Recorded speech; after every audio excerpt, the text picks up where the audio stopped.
नमस्कार दोस्तों, आज का वीडियो टेक्निकल होने के साथ साथ थोड़ा बहुत एजुकेशनल टाइप से आपको लगने वाला है, क्योंकि आज के इस वीडियो में हम बात करने वाले हैं कि हम जो भी अपने बैंक अकाउंट के थ्रू या फिर किसी भी पेमेंट ऐप के माध्यम से जो भी पेमेंट करते हैं किसी भी चीज़ का, तो उसके लिए आपको जनरली पता है कि या तो हम बैंकिंग ऐप के जरिए या फिर यूपीआई ऐप के जरिए पेमेंट करते हैं अलग अलग प्लेटफॉर्म पर।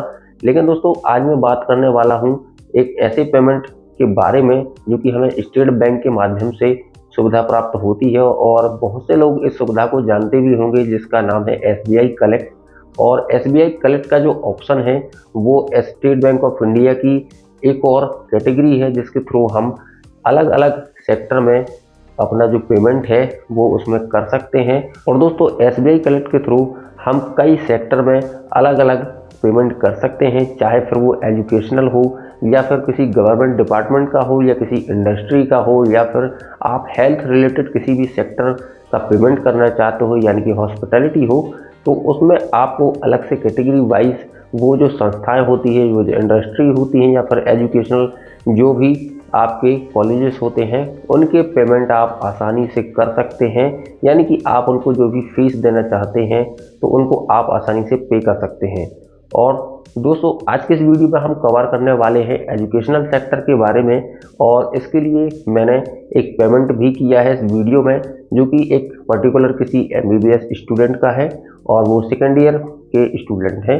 तो हम जानेंगे कि एसबीआई कलेक्ट के थ्रू हमें किस तरीके से पेमेंट करना होता है, और यदि आपको इसमें कोई भी दिक्कत आती है तो आप मुझे वीडियो के लास्ट में कमेंट बॉक्स में पूछ सकते हैं। तो आइए दोस्तों, जानते हैं कि एसबीआई कलेक्ट को हम किस तरीके से यूज़ करते हैं, उसमें हम पेमेंट किस तरीके से कर सकते हैं। सबसे पहले ब्राउज़र पर एसबीआई कलेक्ट आपको सर्च करा लेना है और फर्स्ट लिंक पर आपको क्लिक कर लेना है। इस लिंक पर क्लिक करने के बाद आपको काफ़ी सारे ऑप्शन पहले पेज पर देखने के लिए मिलेंगे, जो कि कैटेगरी वाइज है। आप जिस किसी भी सेक्टर में अपना पेमेंट करना चाहते हैं तो वो सारे ऑप्शन यहाँ पर देखने के लिए आपको मिल जाते हैं।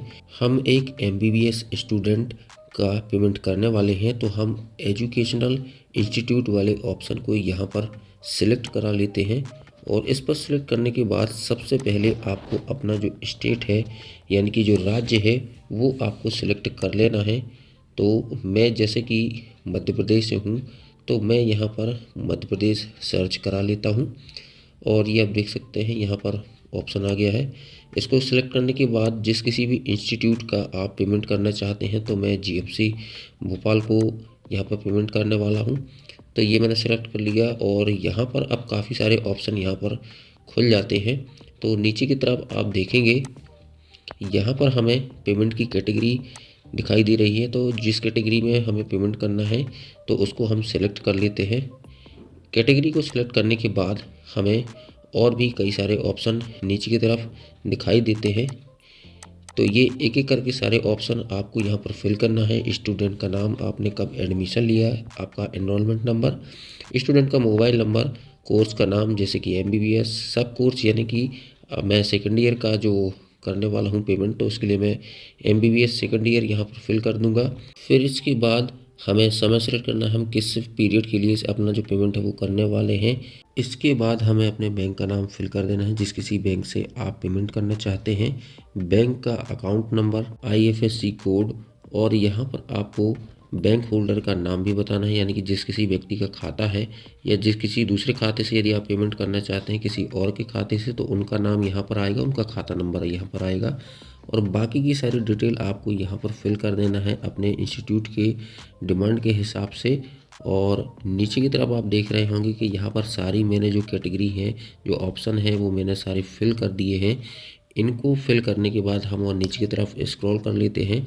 यहाँ पर दोबारा से आपको नेम की जगह पर स्टूडेंट का नाम, उनका date of birth, mobile number और ईमेल आईडी को यहाँ पर सबमिट कर देना है, जिससे उनके पास नोटिफिकेशन पहुँच जाएगा।